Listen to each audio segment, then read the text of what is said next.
लोग तो रहो भाई, जन्नत से खाना आता था कि नहीं आता था?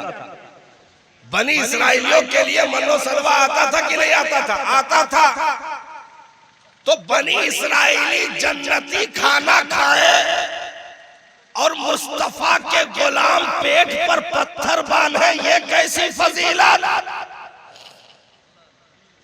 यहां कोई कह सकता है ना कि आका बनी इसराइलियों के लिए 12-12 चश्मे पत्थरों से जारी हो जाए, बनी इसराइलियों के लिए जन्नत से भुने परिंदों का ताजा गोश्त उतरे दस्तरखानों पर, और हमारे लिए आप पेट पर पत्थर बांधने का हुक्म दे रहे?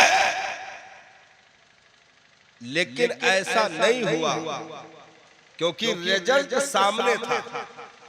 बनी इसराइली जन्नती लुकमा खाने के बावजूद जब हजरत मूसा अलैहिस्सलाम के साथ दुश्मन के मुकाबले पर गए, हजरत मूसा अलैहिस्सलाम ने कहा कि वो दुश्मन सामने है, जाओ साफ कर दो। तो बनी इसराइली कहे अब हम लोग यहीं बैठे हैं, आप चला जाओ, आपका खुदा चला जाए, जाके दोनों जने लड़ो, हमने यहीं बैठ के देखी थे। हाँ होना कायदून, कुरान का जुमला मौजूद है कि हम लोग यहीं बैठे हैं, आप जाइए, आपका रब जाए, फज़हब अंता व रब्बुका, हाँ आप जाइए, आपका रब जाए, जाकर के दुश्मनों से मुकाबला कीजिए, हम यहीं बैठ करके देख रहे हैं। ये बयान किनका है? जो जन्नती लुकमा खाए बैठे थे, लेकिन जो पेट पर पत्थर बांधे बैठे थे। जब बद्र की बात आई, मुस्तफा ने इरशाद फरमाया, सहाबा मदीना में रह करके मुदाफियत की जाए या बाहर निकल करके?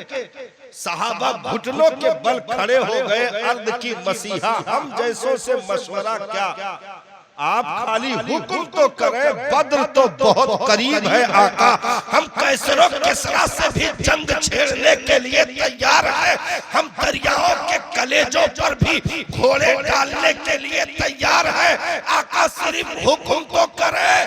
तो सजावटें बनी इसराइलियों में होने के बावजूद गद्दारियां नहीं गई, लेकिन पेट पर पत्थर बांधकर वफा की वो मिसालें सहाबा ने कायम कर दी कि सुबह कयामत तक कोई दुनिया में सहाबा जैसा आशिक नहीं पैदा हुआ, सहाबा जैसा प्यार करने वाले नहीं पैदा हुए, जिन्होंने नबी का लुआब तक पी लिया हो, उन आशिक को सहाबा कहते हैं, जिन्होंने बौले मुबारक तक पी लिया हो, उन आशिकों को सहाबा कहते हैं, जिन्होंने फसद में निकले हुए खून को प्याले को पी करके कहा हो, आका ऐसी जगह छुपा दी है जहां दुनिया की निगाह नहीं पड़ सकती है, उन आशिकों को सहाबा कहते हैं।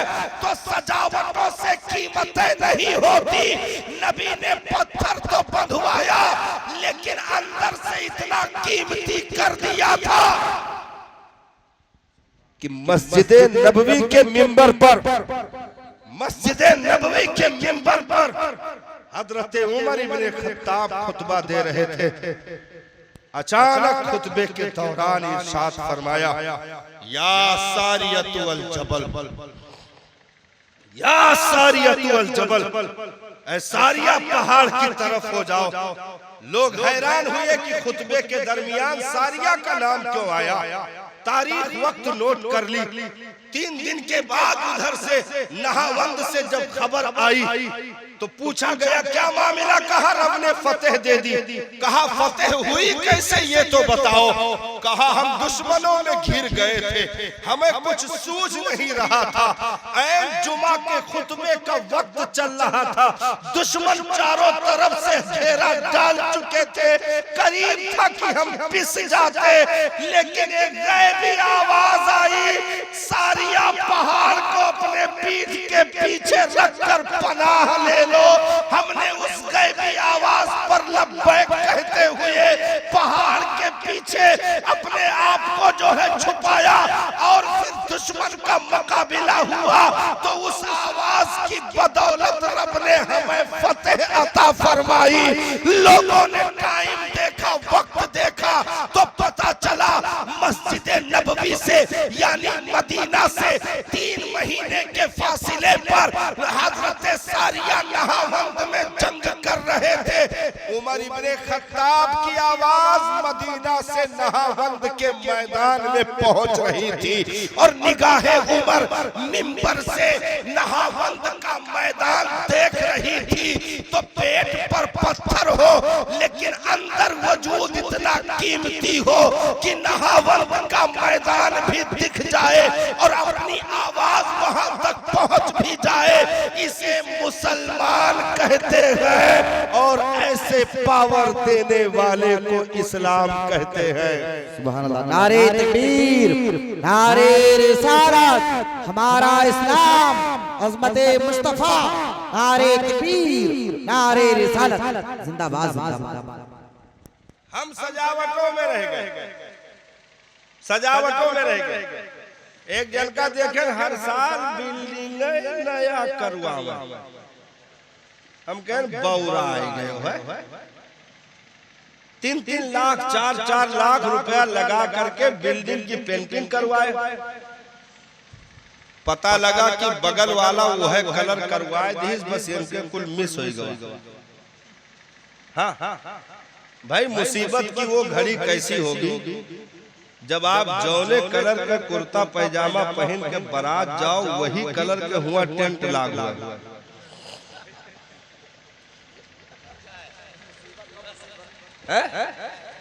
भाई वो मुसीबत की घड़ी कैसी होगी कि जौने कलर के तुम सिस्टम बनाए के जाओ यहाँ से हुआ वही कलर के टेंट लागू। हाँ नहीं, टेंट में देख रहे क्या लगा है। अगर यही डिजाइन का सिस्टम पहना जाए तो यहाँ आने के बाद हश्र क्या होगा? यहाँ आने के बाद हश्र क्या होगा? अरे एक जने बतावे लागे हजरत हमरे घर के कुल औरतें बारात गई रही और जौने सिस्टम के वो जो है पतले वाला दुपट्टा जो उसको बांधते हैं ऐसे करके क्या कहते हैं? स्कार्फ कहते, क्या कहते हैं? वो स्टाल। तो बताने लगे कि हजरत घर के औरतें सब 10-12 औरतें कहीं हम बारात जावे तो एक कलर का स्टाल सब ओढ़ी। जब हुआ बारात में उतरी तो वही कलर के मेज पोस बिछावा। हाँ अरे तो सब मुंह छुपाए घूमे, सेम वही कपड़ा मेज पोस पे लगा था। तो ये सजावट मतलब घंटों मेंस पार्लर, वोमेंस पार्लर में पुरानी बिल्डिंगों को नया करने की तरकीबें, वसनू लगा लो, पाउडर लगा लो, ये पोतो वो पोतो। लेकिन जब सब कुछ पोत के बराबर किया और अचानक नींद आ गई, सोकर जब उठे तो मंजर इतना भयानक था कि लग रहा था मुनकर नकीर सामने खड़े हैं, इसकी हालत खराब हो गई है। हाँ वो सिस्टम बना, मतलब सजावटों पर ध्यान ना।